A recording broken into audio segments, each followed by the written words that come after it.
धूप हल्की हल्की खेतों पर फैल रही थी। पास की पगडंडी पर दो लोग चल रहे थे, राघव और उसकी पत्नी सीमा। दोनों के चेहरे पर थकान तो थी, पर आंखों में नई उम्मीद भी चमक रही थी। वे अपना पुराना बसेरा छोड़कर अब अपने पुराने गांव लौट रहे थे, जहां वे कई साल बाद नई शुरुआत करना चाहते थे। रास्ते में सीमा धीरे से बोलती है, राघव, क्या हमने सही फैसला किया? सब कुछ छोड़कर यहाँ वापस आ जाना, पता नहीं कैसा लगेगा। सीमा, नसीब वही चमकता है जो मेहनत से घिसता है। हम दोनों साथ हैं, हमारा नसीब भी हमारे साथ खड़ा होगा। बस तुम्हारी यही बात हिम्मत दे देती है मुझे। हवा में मिट्टी की खुशबू थी। दूर से गांव के कच्चे घर दिखाई देने लगे। गांव के चौपाल के पास कुछ बुजुर्ग बैठे थे। उन्होंने दोनों को देखा। अरे, ये तो राघव है। इतने साल बाद लौटे हो बेटा। हाँ बाबा, अब हम यहीं रहेंगे। आशीर्वाद दीजिए, सब अच्छा हो। गांव के लोगों ने दोनों का स्वागत किया। कुछ ने मुस्कुरा कर देखा तो कुछ ने फुसफुसा कर कहा, देखते हैं कितने दिन टिकते हैं। सीमा ने सुना पर चुप रही। राघव ने उसका हाथ दबाया, चिंता मत करो। दोनों अपने पुराने घर पहुंचे। छत में से रोशनी आ रही थी, दीवारें झड़ चुकी थी। हे प्रभु, ये तो रहने लायक भी नहीं है। अरे ठहरो, यही तो मजा है। एक एक ईंट जोड़कर अपना घर बनाएंगे, तभी तो नसीब भी कहेगा ये लोग सच में मेहनती हैं। सीमा राघव के जज्बे को देखकर शांत हुई। दोनों ने कंधे से बोझ उतारा और पूरे घर में झाड़ू लगाया। शाम होते होते घर थोड़ा साफ दिखने लगा। पहला संघर्ष। अगली सुबह जब वे कुएं पर पानी लेने गए, कुछ लोग पास खड़े होकर बोले, इतने साल बाद लौटे हो, क्या मिला बाहर? शायद ये लोग सच में जम जाएंगे यहाँ। सीमा को बुरा लगा, पर राघव शांत रहा। नसीब पासे की तरह नहीं है दोस्तों, ये मेहनत से बनता है। हम मेहनत करेंगे, देखना एक दिन यही गांव हमारी मिसाल देगा। गांव वाले चुप हो गए। खेत की शुरुआत। राघव और सीमा गांव के पुराने खेत में पहुंचे। खेत में झाड़ियां उगी थी, मेड़ें टूटी हुई थी। ये तो पूरा बर्बाद हो चुका है। कोई बात नहीं, आज हम शुरू करते हैं नसीब का असली खेल। दोनों ने पूरा दिन झाड़ियां काटी, मिट्टी बराबर की। सीमा की हथेलियां छिल गई थी। राघव, दर्द हो रहा है। राघव ने उसका हाथ पकड़कर देखा। ये दर्द नहीं सीमा, ये कल की उम्मीद है। दर्द से ही नसीब बनता है। सीमा मुस्कुरा उठी। की सोच। उस रात दोनों चूल्हे के पास बैठे थे। अगर फसल ना उगती तो दोबारा कोशिश करेंगे। नसीब भाग्य की चीज नहीं, आदत की चीज है। जिसके अंदर हार ना मानने की आदत हो, उसका नसीब कभी खराब नहीं होता। सीमा ने पहली बार महसूस किया कि राघव की बातों में सच्ची ताकत है। कुछ दिनों बाद खेत थोड़ा साफ हो गया। गांव में लोगों ने देखा, अरे देखो तो, इन दोनों ने खेत को संवार दिया। शायद ये लोग सच में जम जाएंगे यहाँ। सीमा ने ये बातें सुनी, दिल में खुशी हुई। राघव ने उसकी आंखों में चमक देखी और कहा, देखा, दूसरों की राय अपने काम से बदलती है। नसीब भी काम से बदलता है, बातों से नहीं। एक सुबह खेत में पहली बार छोटे छोटे पौधे निकले। राघव देखो, अंकुर निकल आए हैं। राघव की आंखें चमक उठी। बस यही है हमारी जीत की शुरुआत। दोनों खुश थे, लेकिन असली परीक्षा अभी बाकी थी, क्योंकि नसीब की राह कभी एक सीधी रेखा नहीं होती। गांव में सुबह का माहौल हमेशा मीठा होता है।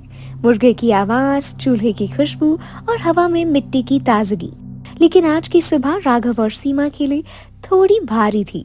राघव खेत से लौटकर घर आया, डंडे जैसा थका हुआ, चेहरे पर चिंता की रेखा साफ।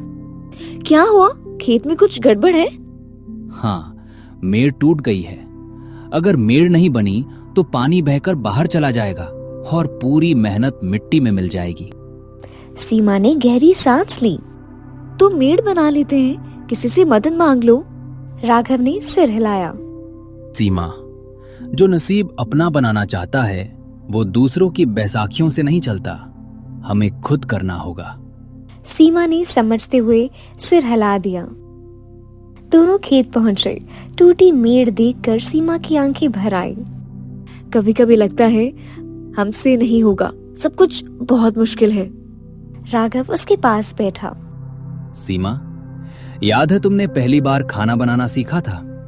तुमने कितनी बार नमक ज्यादा डाल दिया था? बहुत बार। माँ हंसते हुए कहती थी, सीमा एक दिन अच्छा बनाएगी। बस तब तुमने हार नहीं मानी। आज तो गांव में तुम्हारे हाथ का खाना सबको पसंद है, तो फिर खेत में क्यों डर रही हो? सीमा हंसी। मेड़ की मेहनत। दोनों ने मेड़ बनाने का काम शुरू किया। हाथों में मिट्टी, शरीर में थकान, लेकिन दिल में जोश। धूप तेज हो गई थी। सीमा का पसीना कंधों तक बह रहा था। राघव के पैरों में कीचड़ लग गया था। कुछ गांव वाले दूर खड़े होकर देख रहे थे। ये दोनों इतना क्यों टूट रहे हैं? किस्मत खराब हो तो खेत कितने भी जोत लो, फायदा नहीं। किस्मत मेहनत से नहीं बदलती भाई, ये तो ऊपर वाला तय करता है। राघव ने सब सुना, लेकिन बिना पलटे काम करता रहा। सीमा ने मिट्टी उठाई और उन लोगों की तरफ देखा। किस्मत वहीं बदलती है जहां इंसान हिम्मत से खड़ा होता है। अगर हम पहले दिन ही हार मान लेते तो क्या कभी घर साफ होता? क्या खेत कभी तैयार होता? मेहनत हमारा हथियार है और हमारा नसीब भी। गांव वाले चौंक गए। उन्हें उम्मीद नहीं थी कि सीमा ऐसे जवाब देगी। अच्छा, तुम दोनों में हिम्मत तो है। गांव वाले धीरे धीरे वहां से चले गए। राघव ने गर्व से सीमा को देखा। आज पहली बार तुमने अपने नसीब का दरवाजा खुद खोला है। शाम होने लगी थी। अंत में दोनों ने बड़ी मेहनत से मेड़ को पूरा कर दिया। आखिरकार पूरा हो गया। दोनों ने एक दूसरे को देखकर मुस्कुराया। जैसे जैसे काम बढ़ता गया, गांव के लोग अब बात करने लगे। इन दोनों की मेहनत तो काबिले तारीफ है। कई साल बाद गांव में ऐसा जोड़ा देखा है जो हिम्मत नहीं छोड़ता। शायद किस्मत मेहनत वालों की तरफ झुकती है। लोगों की सोच धीरे धीरे बदलने लगी थी।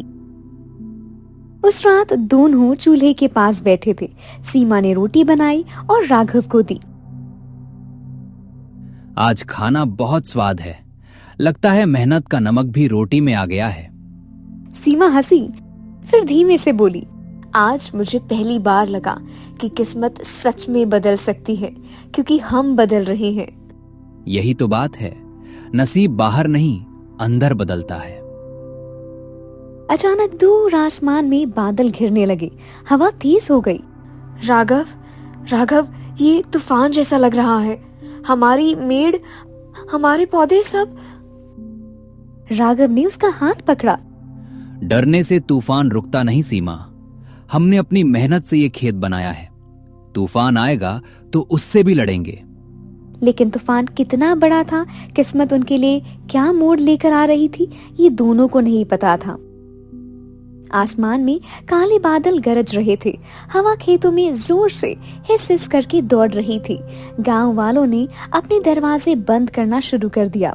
राघव और सीमा अपने घर के बाहर खड़े थे, चेहरा चिंता से भरा, पर दिल में हिम्मत।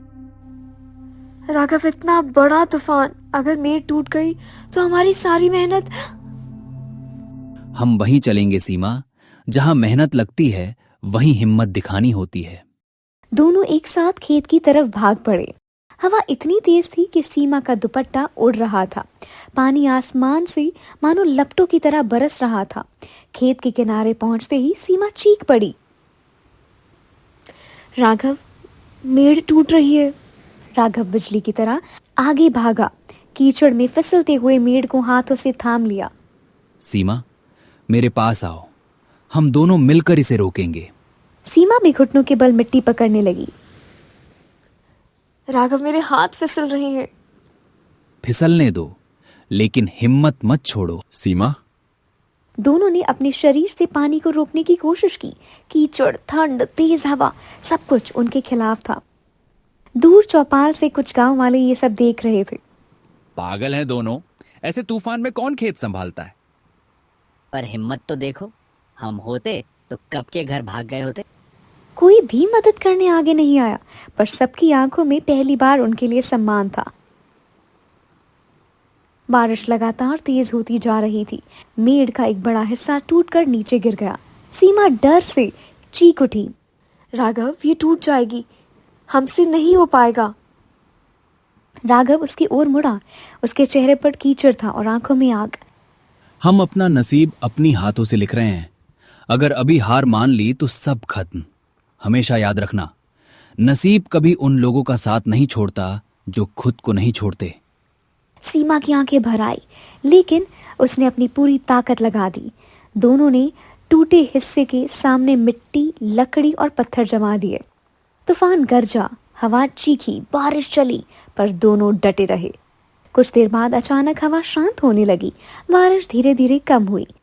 सीमा ने कांपती आवाज में कहा, राघव तूफान रुक गया, हम बच गए।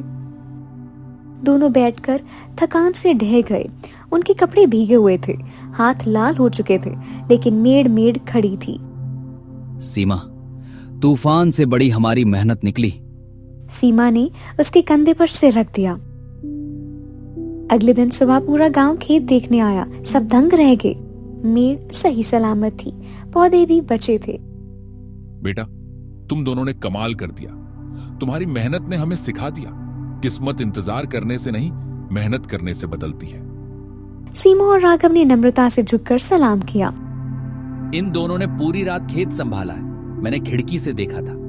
तूफान के बाद पहली बार गांव वालों ने आपसी मदद का हाथ बढ़ाया। राघव, तुम्हारी मेड़ तो बच गई, लेकिन कुछ जगहें कमजोर दिख रही हैं। हम लोग भी साथ मिलकर दोबारा मजबूत कर देते हैं।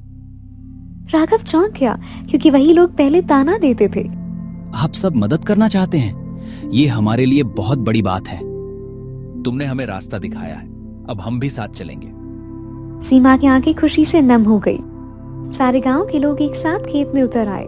किसी ने पत्थर लगाए, किसी ने मिट्टी ढोई, तो किसी ने पौधों की जांच की। सीमा ने मुस्कुराते हुए कहा, राघव, अब हमारा नसीब सिर्फ हमारा नहीं, पूरे गांव का हो गया है। राघव ने आसमान की ओर देखा। हाँ, जब पूरा गांव साथ चलने लगे तो किस्मत भी सिर झुकाकर सलाम करती है। एक सप्ताह बाद सीमा सुबह खेत में गई और चौंक पड़ी। राघव देखो, पौधे पहले से 2 गुने बड़े हो गए हैं। राघव दौड़ते हुए आया। पौधों की पत्तियां चमक रही थी, खेत हरा हो गया था। ये मेहनत की जीत है और नसीब का पहला इनाम। दोनों की आंखों में नया उजाला था।